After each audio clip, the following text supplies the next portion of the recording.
My name is Catherine Ross. I'm in my early 30s, and for most of my adult life, I've occupied a role that doesn't draw attention. I'm not loud. I don't dominate rooms. I don't win arguments by force or volume. I'm the kind of woman people describe as reasonable, steady, or easy to talk to. The kind they assume will understand. The kind they believe won't push back. That perception followed me everywhere: work, friendships, and especially family. I was the dependable one, the listener, the daughter who didn't cause problems. If there was tension, I smoothed it. If there was discomfort, I absorbed it. Not because I lacked opinions or strength, but because I believed restraint was a form of maturity. This story isn't about sudden rebellion or dramatic revenge. It's about a slow, quiet unraveling of something I once called loyalty. It's about how control came disguised as concern, and how long it took me to see the difference. When people hear the title, "My parents threatened to disown me unless I handed over my $25,000 savings," they often expect shouting, ultimatums, or a single explosive argument. That isn't what happened. What unfolded was far more subtle: a gradual tightening, small expectations framed as love, advice that wasn't really optional, boundaries that were never acknowledged, only stepped over politely. This is a story about power that never announces itself, about how being the good one can quietly cost you your agency, about realizing that being trusted to sacrifice is not the same as being respected. Over the next hour, I'll walk you through the emotional terrain of that realization, who I was to them, the first moments I dismissed because they seemed too small to matter, the role I was assigned without ever agreeing to it, and the internal shift that changed everything, without confrontation, without theatrics, without cruelty. I'm not sharing this to punish anyone. I'm not here to prove that I won. There is no victory speech waiting at the end. What I offer instead is clarity, the kind that comes when you finally name what's been happening to you and decide, quietly, that it ends here. If you're listening because you've ever been valued mainly for your compliance, if you've ever been told that love requires access to your resources, your time, or your silence, then this story may feel uncomfortably familiar. I'll tell it honestly, without exaggeration, without villainizing. Just one woman documenting the moment she stopped confusing obligation with love. Before we begin, I want to ask you something, gently and without judgment. Have you ever wondered whether the people who say they worry about you are actually afraid of losing control? To my parents, I was the easy one. That was the word they used most often, always with a smile, always as a compliment. Easy to raise, easy to talk to, easy to rely on. I didn't argue much as a teenager. I didn't slam doors or demand explanations. When rules were vague, I followed them anyway. When expectations shifted, I adjusted. I learned early that harmony was rewarded, and resistance, even polite resistance, was met with disappointment that lingered longer than any argument. My younger cousins used to joke that I was the responsible one, the one adults trusted with keys, schedules, and important phone calls. At family gatherings, my mother would introduce me with a tone that suggested quiet pride. "Catherine is very sensible." My father would nod and add, "She understands how things work."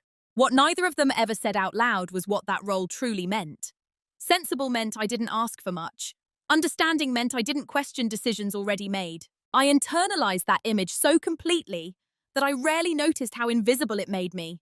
When family plans were discussed, my input was often assumed rather than requested. If I hesitated, it was interpreted as agreement that just needed time to surface. If I expressed doubt, it was smoothed over with reassurance instead of addressed. "You'll be fine," my mother would say gently, whenever something inconvenienced me. "You always figure it out," my father would add, as if that settled the matter. They weren't cruel people. That's important to say. They worked hard, they worried about the world, they believed deeply in family loyalty and sacrifice. And because I didn't rebel against those values, I became their proof that the system worked. At least that's how it looked from the outside. Inside, I was learning something quieter and far more dangerous, that my worth was tied to how little friction I caused, that being loved meant being useful, that needing less made it easier to keep. When I moved out in my mid-20s, nothing fundamentally changed. I was independent, yes, but still emotionally tethered. I called regularly. I updated them on my finances, my plans, my worries, not because they demanded it outright, but because it felt expected. Transparency was framed as closeness. Privacy was subtly discouraged. Whenever I made a decision they wouldn't have chosen, it was met with concern rather than criticism.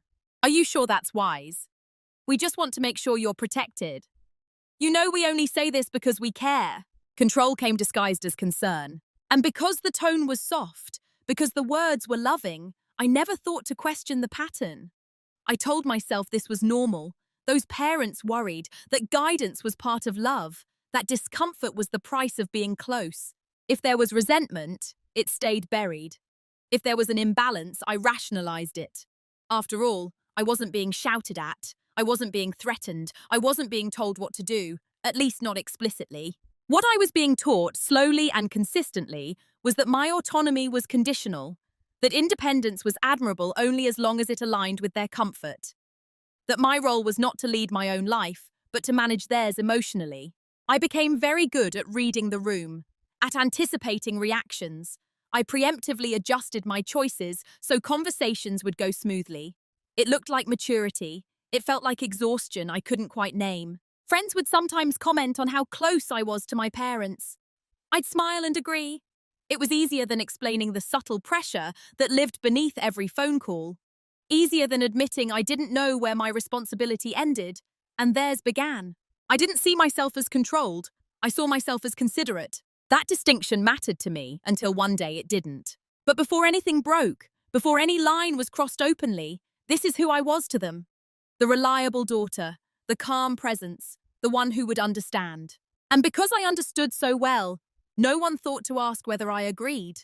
The first moment I remember clearly didn't feel dramatic at the time. That's what makes it easy to overlook, even in hindsight. There was no argument, no raised voices, no ultimatum. Just a comment, delivered gently, that settled into me in a way I couldn't immediately explain. It happened during a casual visit home. I had stopped by for the weekend, bringing groceries, as I often did. We were standing in the kitchen, my mother rinsing vegetables, my father reading something on his phone, when the conversation drifted, as it usually did, toward practical matters. "How are your savings coming along?" my mother asked, without looking up. It wasn't an unusual question. They had always framed financial curiosity as responsibility. I answered honestly, mentioning that I'd finally crossed a personal milestone. Not the number, just the relief of it. Years of careful budgeting, saying no to things I wanted, building something that felt like safety. My father looked up then, smiled. "That's good," he said. "It's smart to be prepared." My mother nodded. "Especially these days. You never know what might happen." There was a pause, not uncomfortable, just intentional. "You know," she continued, "families should look out for each other. Money is just money. What matters is being there when it counts." I remember feeling a slight tightening in my chest. Not fear, not anger, just alertness. "I agree," I said, and I meant it. But then she added, "It's comforting to know you're in a position to help, if needed." She finally looked at me when she said that.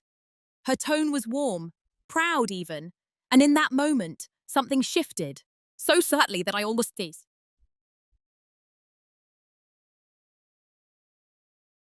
it. Because I hadn't offered, and she hadn't asked. Yet a conclusion had already been drawn. I smiled because that was what I always did. I said something non-committal. The conversation moved on. We talked about the weather, about a neighbour's new car, about nothing at all.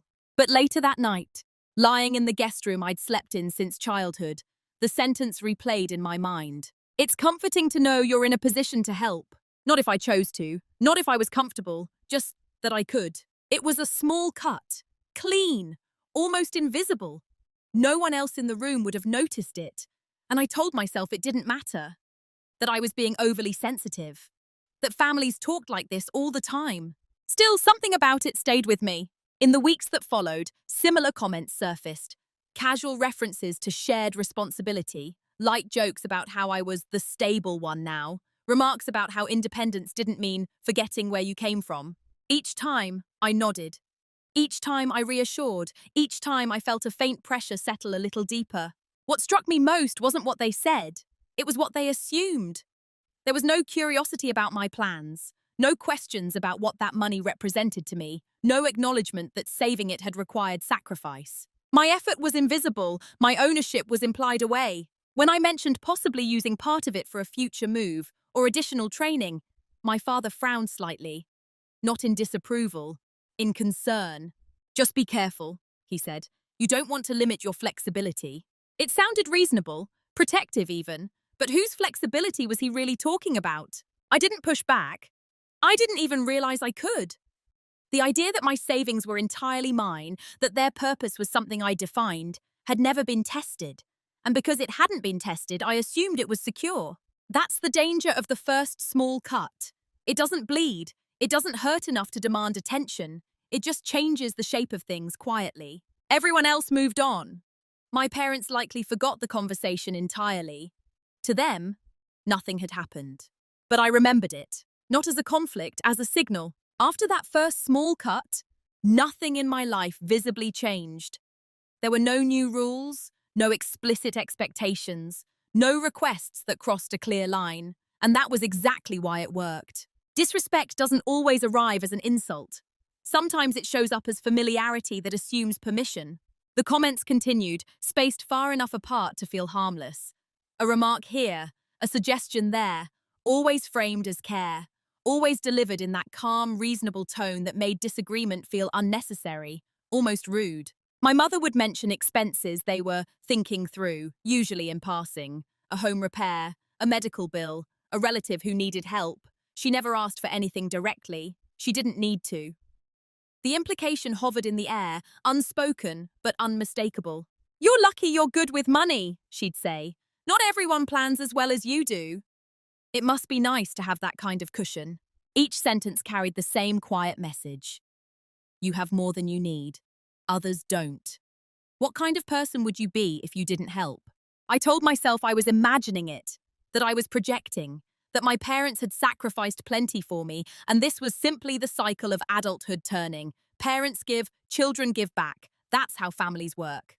And so I stayed quiet. When my father offered advice on how much I should keep liquid versus invested, without knowing my full situation, I listened politely.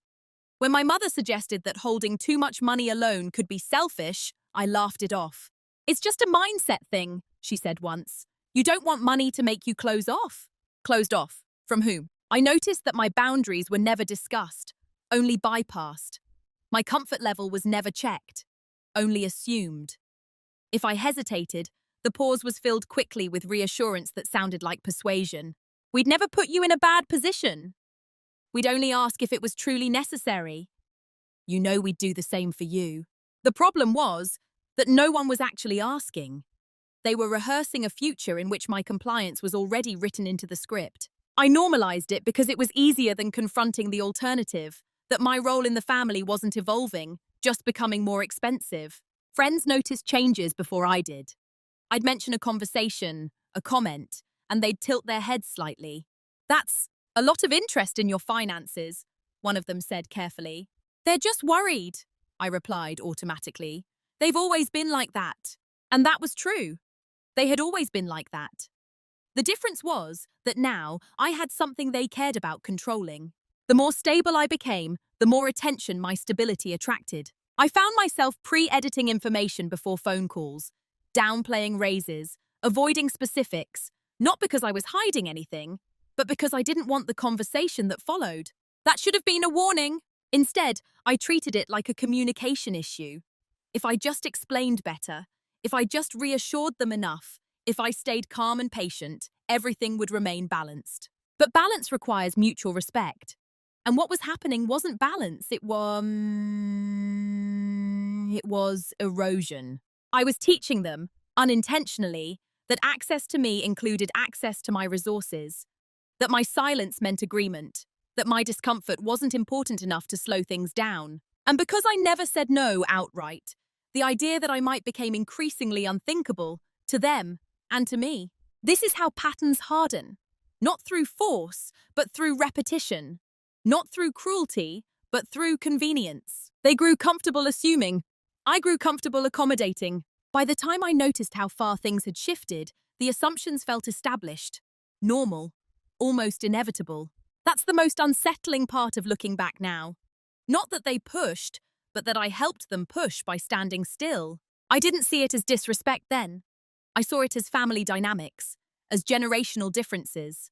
Love is expressed imperfectly. It would take something much clearer, something impossible to rationalize, for me to finally stop explaining their behavior away.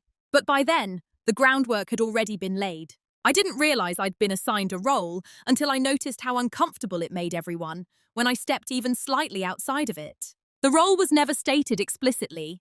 No one sat me down and explained expectations. It emerged through repetition, through praise, through subtle correction.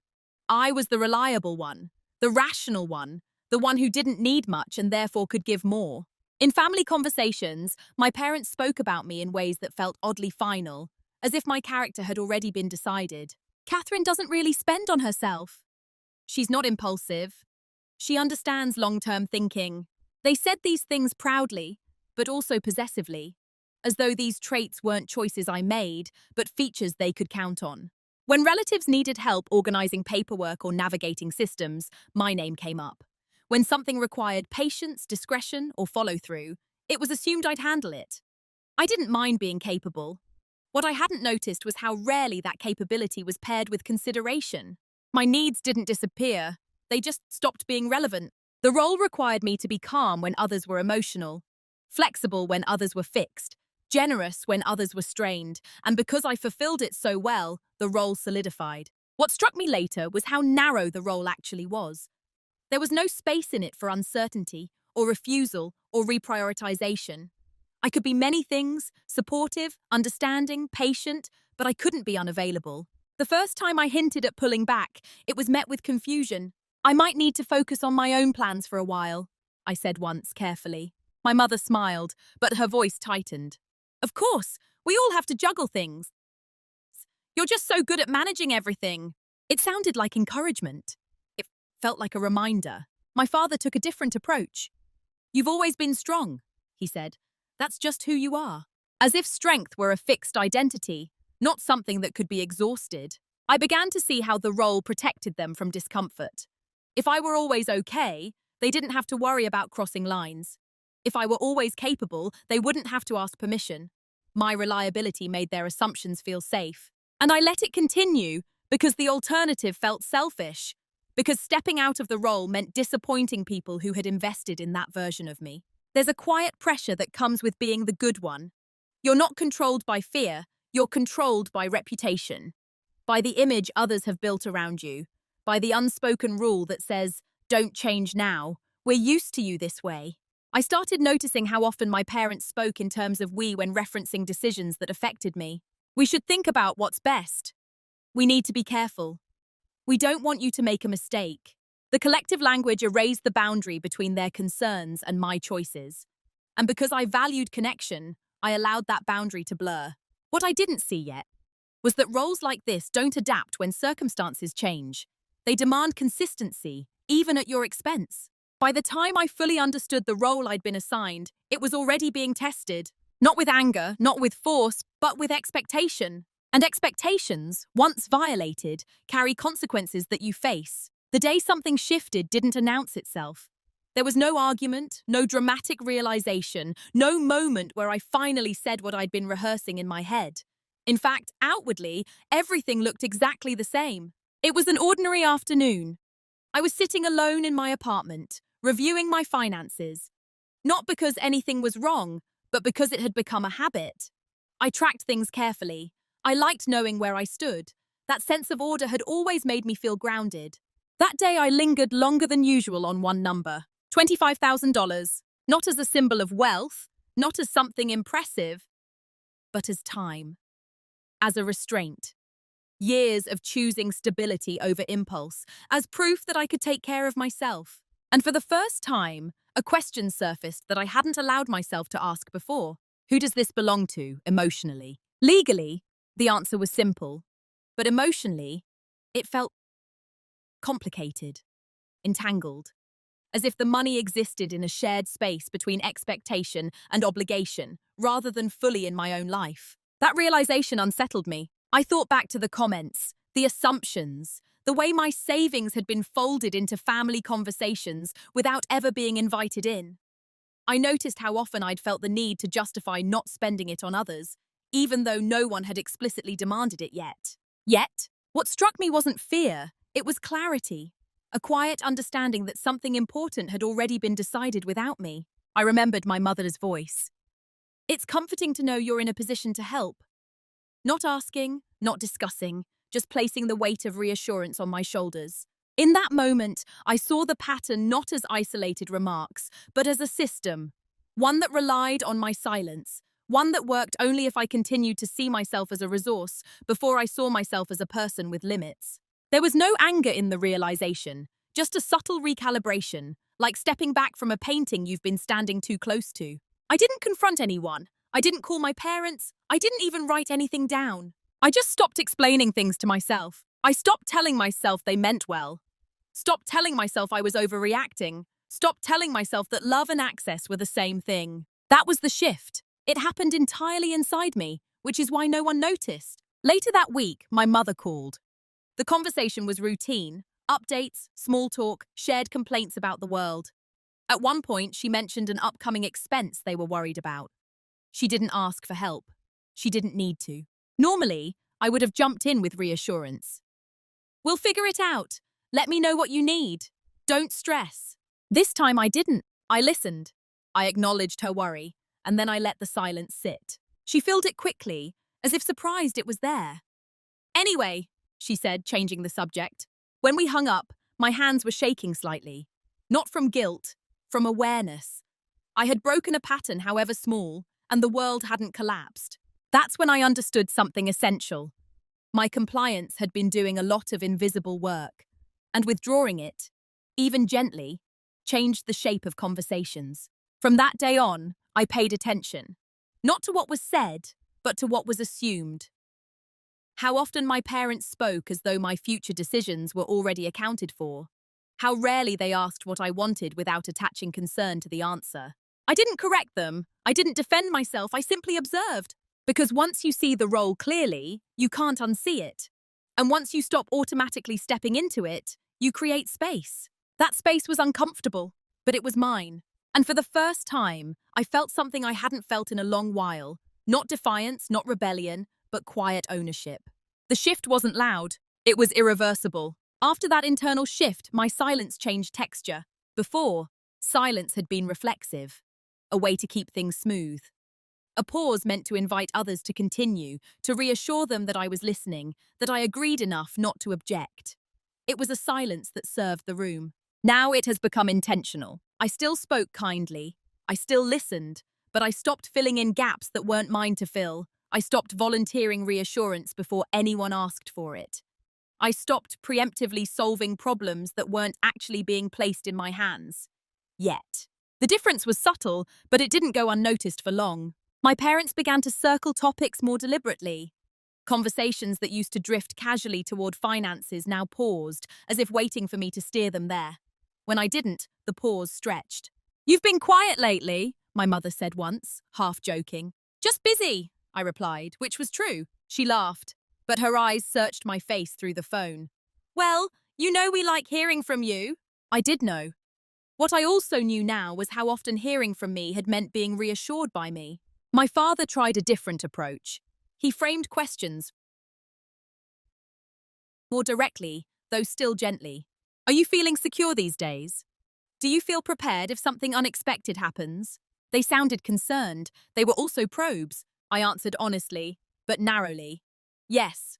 I'm comfortable. I have plans." I didn't elaborate. What fascinated me was how quickly my restraint was misread. They didn't think I was setting boundaries. They thought I was overwhelmed, or distracted, or maybe quietly struggling. Their concern intensified, but not in a way that involved listening. "You don't have to carry everything alone," my mother reminded me. "We're family," my father added. "We look out for each other." The phrase "look out for each other" had always been their favorite. It sounded mutual, balanced, fair. But now I heard the asymmetry in it. Looking out in their language meant staying informed, staying involved, staying central to my decisions, and my silence disrupted that access. I noticed how often they tried to reassert familiarity. "We know you. You've always been this way. You're not the type to. The sentences trailed off, unfinished, as if they didn't yet know how to describe the version of me who wasn't volunteering herself so freely. What they mistook for weakness was actually calibration. I was learning how little I needed to say to remain truthful. How much of my life could I keep private without lying? How silence, when chosen, could hold its own weight. And in that quiet, I began to prepare. Not for confrontation, for independence. I reviewed documents, updated passwords, ensured my accounts were structured clearly and securely. I didn't do any of this out of fear. It felt more like putting important papers in order before a long trip. I also started writing things down. Not in a dramatic way, just notes, dates, phrases that stood out, patterns I'd once dismissed. Seeing them in ink removed any lingering doubt. This wasn't miscommunication. It was an expectation without consent. My parents, sensing a shift they couldn't quite define, grew more explicit. There may come a time, my mother said one evening, when family needs to pull together. I nodded. That's true. She waited. I didn't add anything. The silence between us stretched longer than usual. Not tense, just unfamiliar. That was when I understood something crucial. Silence was no longer something happening to me. It was something I was doing. And by choosing it, I was changing the rules without ever announcing that I had. They assumed silence meant uncertainty. I knew it meant clarity. They assumed silence meant I hadn't decided yet. I knew it meant I already had.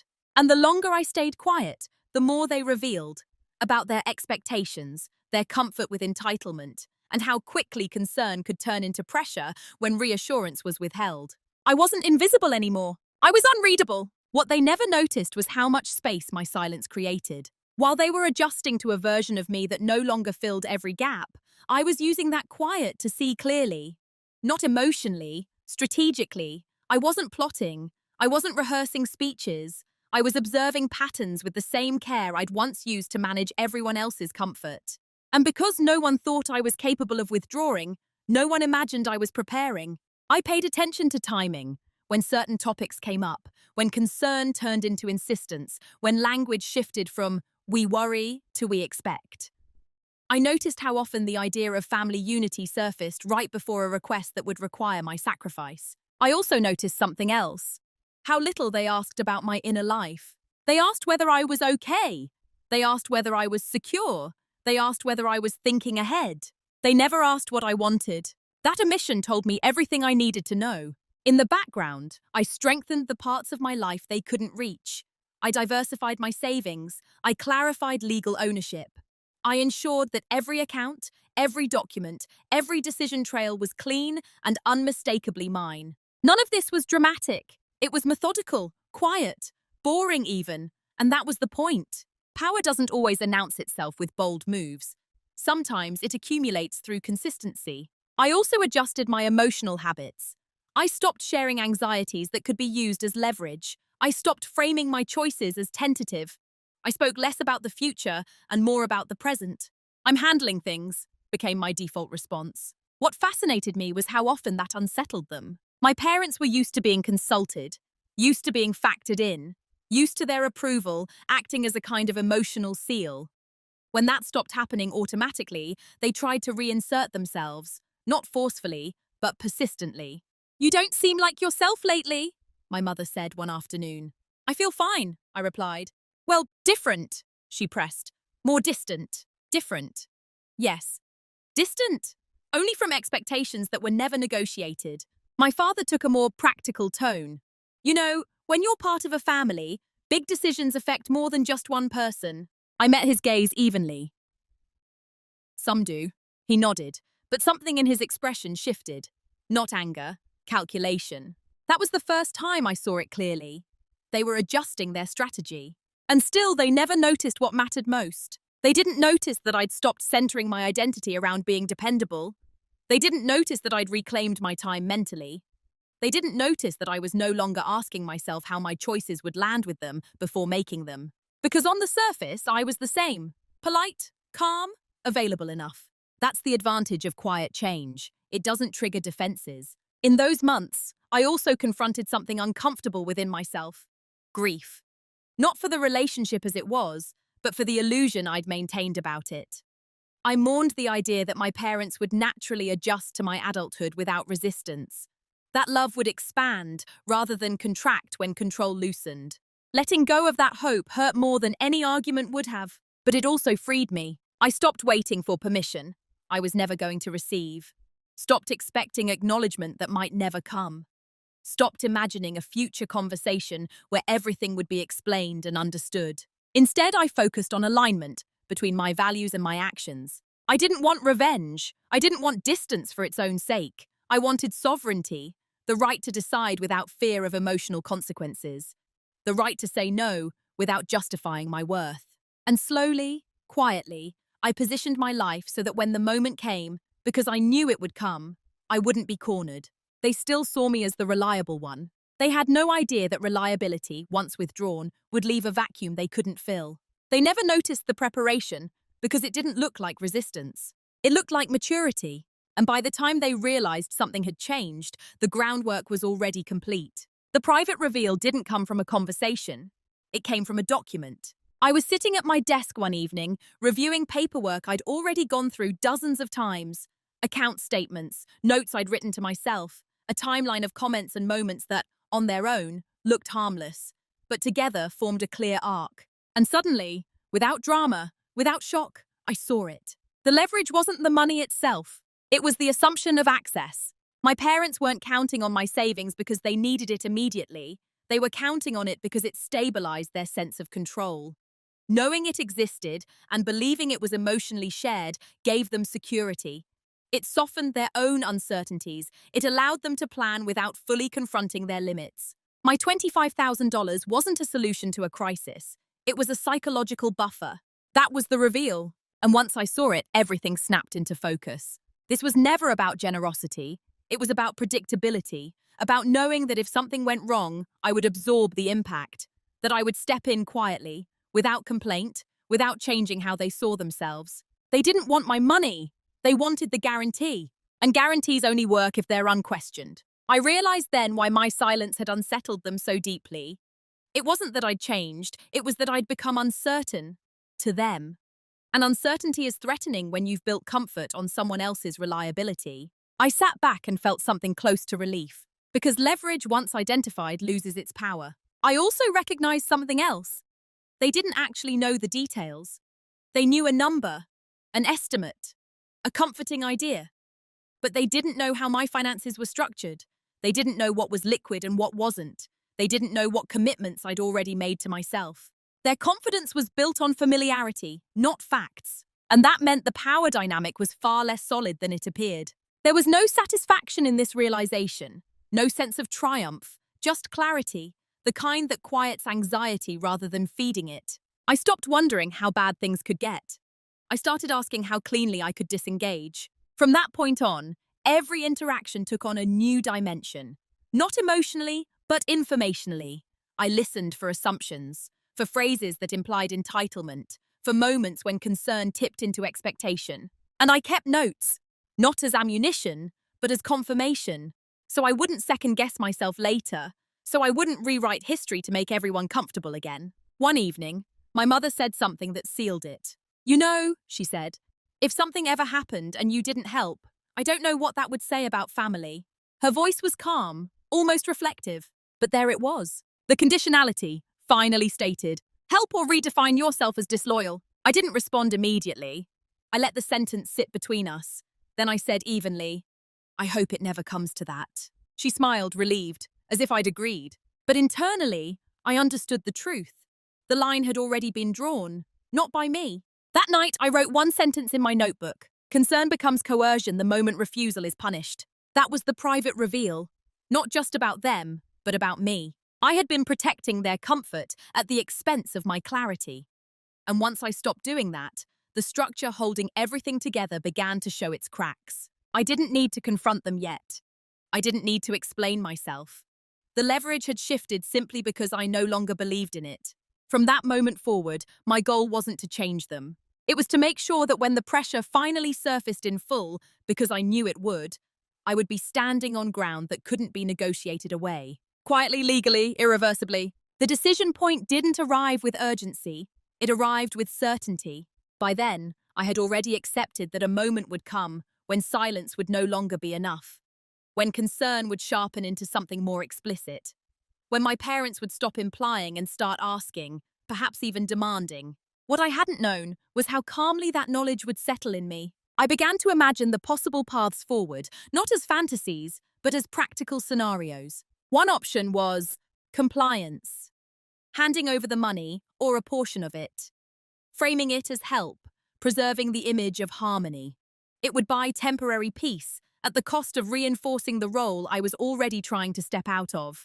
Another option was partial resistance, negotiating, offering conditions, explaining my boundaries in careful language, hoping to be understood.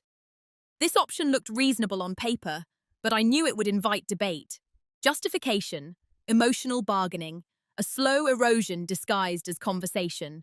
The third option was refusal, clear, unambiguous, no performance, no over-explaining. That option came with consequences I couldn't fully predict, but I could predict one thing with absolute clarity. Once I chose it, there would be no going back. Refusal would change how they saw me, permanently. And strangely, that thought didn't scare me anymore. What scared me was the alternative, remaining legible in a role that required my ongoing self-erasure. I asked myself a question I'd avoided for years. What do I owe them, and what do I owe myself? The answer wasn't dramatic. It wasn't philosophical. It was practical. I owed them honesty. I owed myself autonomy. Those two things were not in conflict, unless honesty threatened access. That was the point where I understood the decision had already been made. I just hadn't said it out loud yet. In the days leading up to it, I felt oddly peaceful, focused. I didn't rehearse arguments. I didn't prepare explanations. I prepared the structure. I ensured my finances were untouchable without my consent. I double-checked that no account had shared access. I reviewed my legal documents, my beneficiaries, and my emergency contacts. I also prepared myself emotionally, not for guilt, but for distortion. I knew my refusal wouldn't be heard as neutrality. It would be reframed as betrayal, as selfishness, as evidence that I had changed in the worst possible way. I accepted that in advance. The moment arrived on a quiet evening phone call. My mother spoke carefully, her voice unusually measured. She mentioned a situation, vague but heavy, expenses, stress, uncertainty. Then she said it. "Catherine, we need to know we can count on you." There it was. No number yet, no specifics, just the invocation of loyalty. I took a breath, not to steady myself, but to mark the moment. "What does that mean?" I asked. There was a pause, a recalibration. "It means," she said slowly, "that family doesn't turn its back when help is needed." I didn't argue. I didn't explain. I didn't raise my voice. "I'm not able to offer financial support," I said. The sentence felt solid as it left my mouth. Not defensive, not apologetic, just true. Silence followed. Not the comfortable kind, the kind that reveals shock. My father joined the call then, his tone tight but controlled. "Are you saying you wouldn't help us?" "I'm saying I won't give you my savings," I replied. The distinction mattered, to me. To them it didn't. That was the moment of no return. I felt it. Not as regret, but as alignment. A quiet click into place. The sense that whatever came next, I would not have to contort myself to survive it. The decision wasn't made in anger. It wasn't fueled by revenge. It was made in clarity. And clarity, once spoken, cannot be negotiated. After the decision was spoken, something unexpected happened. Nothing. At least not right away. There was no immediate explosion, no dramatic confrontation. The call ended politely, stiffly. My parents said they needed time to think. I agreed, and life on the surface continued. That's the thing about irreversible choices. They often feel anticlimactic in the moment. But underneath that calm, I knew movement had begun. Not emotionally, but structurally. I had crossed a line that couldn't be uncrossed, and now I needed to make sure the ground I stood on was stable. So I moved in silence. I didn't announce boundaries. I enforced them through systems. I separated any lingering financial ties, however minor. Shared subscriptions were cancelled. Informal arrangements clarified. Anything that could be framed later as, "But you always helped with this," was resolved cleanly and quietly. I also adjusted communication. I stopped initiating calls.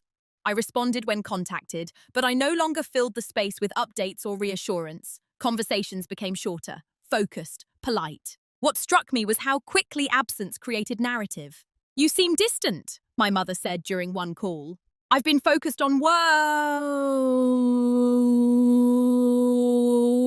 I replied. That was true. It was also incomplete, and I was no longer interested in completeness.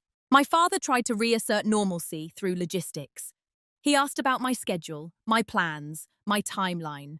Questions that once felt caring now felt like inventory. I answered selectively. Not evasively, just selectively. In parallel, I fortified my independence further.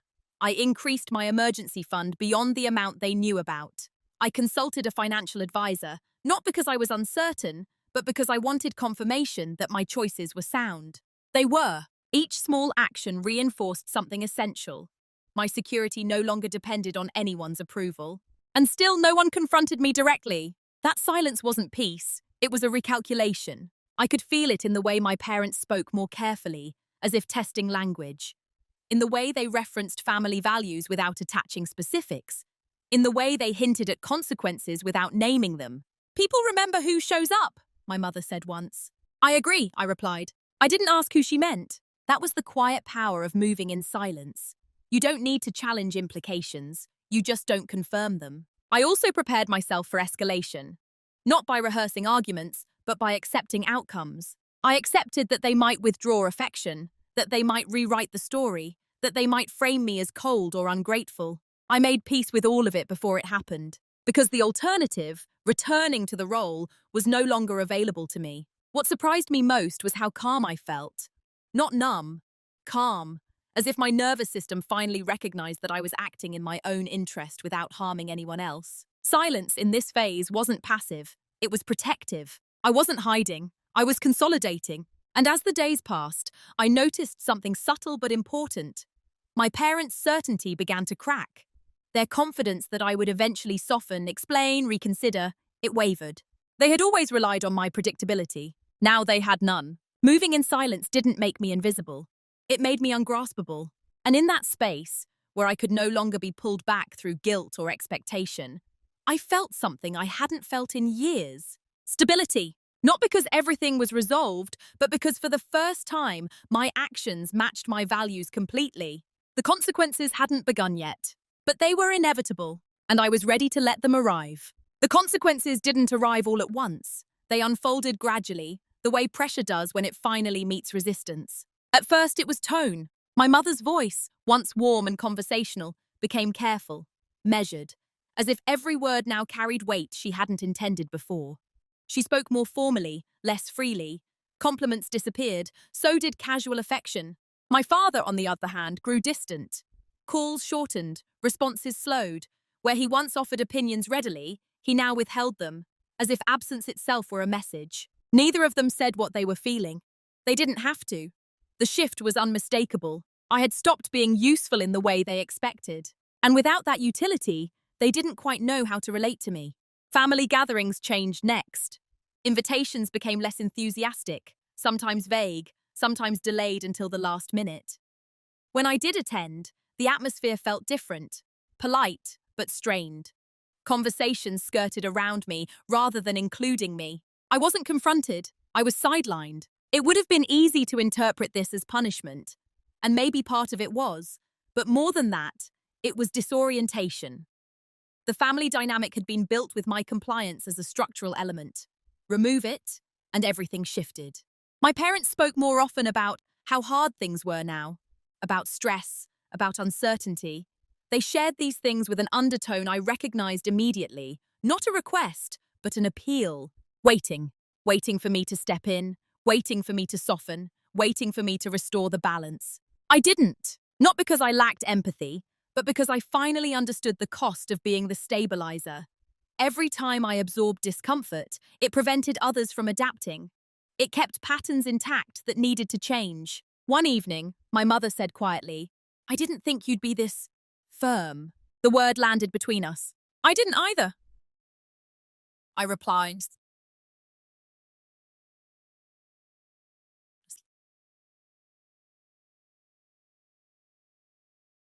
She looked at me then, not with anger, but with something closer to disbelief.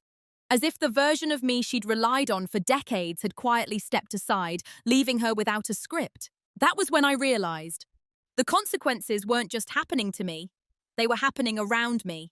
My parents had to sit with uncertainty they'd never prepared for. They had to confront the possibility that their expectations were not guarantees. That concern, when tied to control, eventually meets resistance. And they didn't like that feeling. There were moments when guilt crept in. Not sharp or overwhelming, just a whisper. You could make this easier. You could smooth things over. You could fix this. But I recognized that voice now. It was the same one that had kept me compliant for years, and I let it pass. The hardest part wasn't their disappointment. It was accepting that their version of love had limits I hadn't wanted to see, limits that only revealed themselves when I said no. Still, I didn't retaliate. I didn't withdraw completely. I remained present, just not pliable. And slowly something else began to happen. The urgency in their appeals dulled. The waiting turned into adjustment. Not acceptance yet, but adaptation. They began making plans that didn't include me as a safety net. I watched this process with mixed emotions. Sadness, yes, but also relief. Because consequences, when allowed to unfold naturally, teach lessons that explanations never could. I hadn't taken anything from them. I had simply stopped giving what I never owed. And in that absence, they were finally forced to see the structure as it really was. Unbalanced, fragile, unsustainable. The consequences had begun, not with punishment, with reality. The moment my parents realized something was truly wrong didn't come when I said no. It came later, when they understood that no explanation, no reframing, and no emotional appeal would bring the old version of me back. That realization unsettled them far more than refusal ever could. My mother tried first. Not directly, not honestly, but carefully.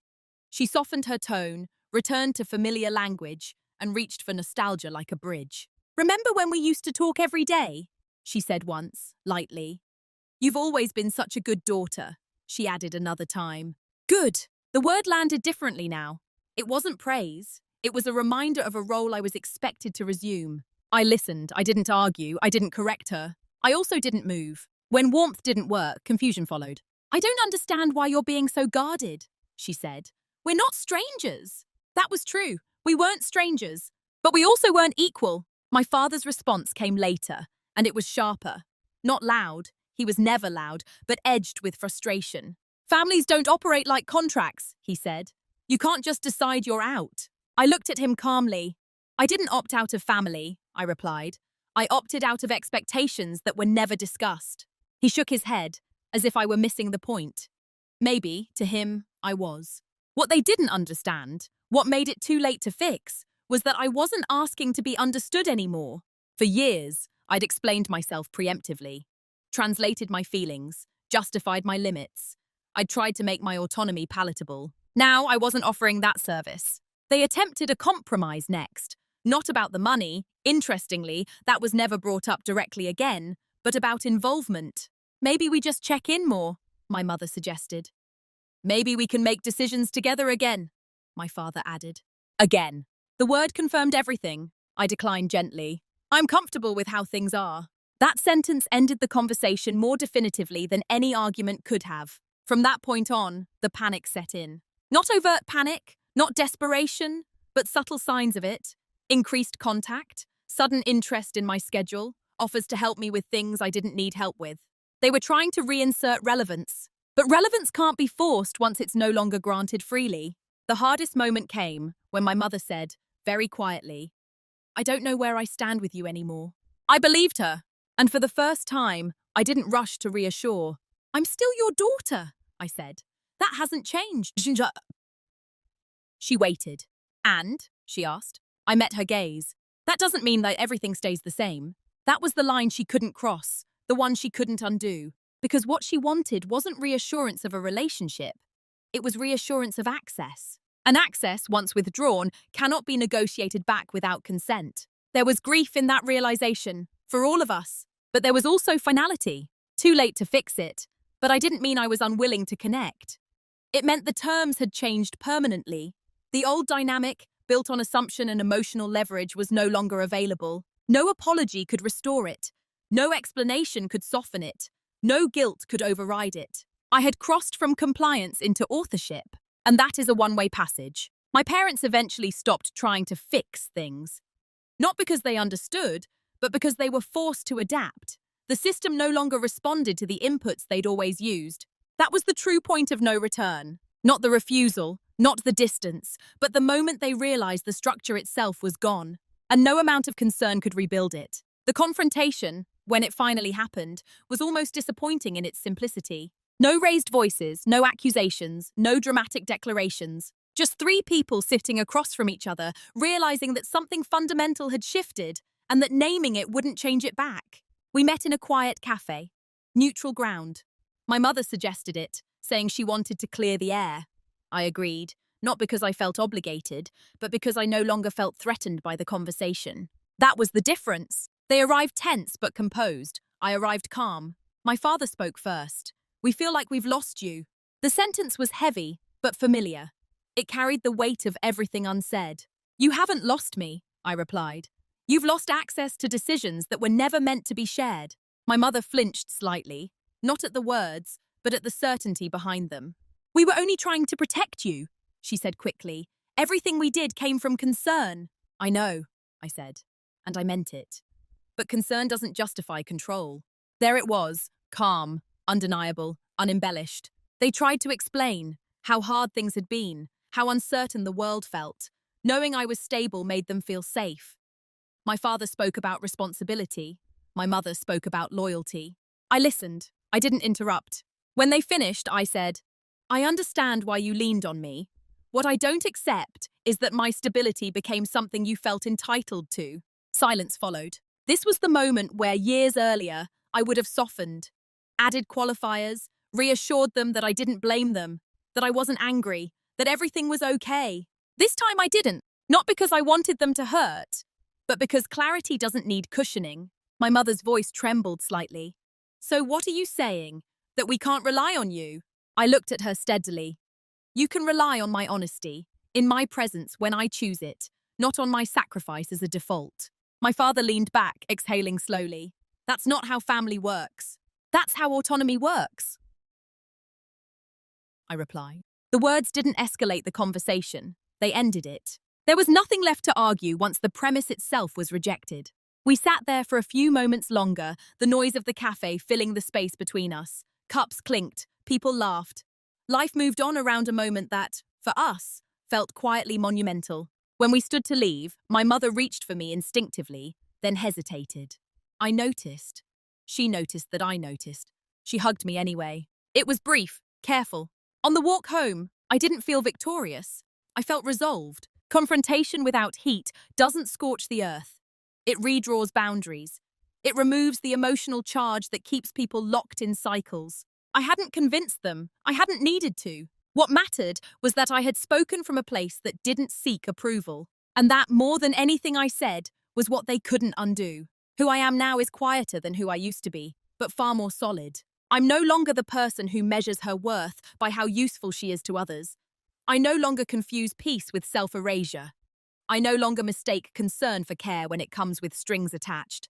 That doesn't mean I've become cold, or distant, or indifferent. It means I've become precise.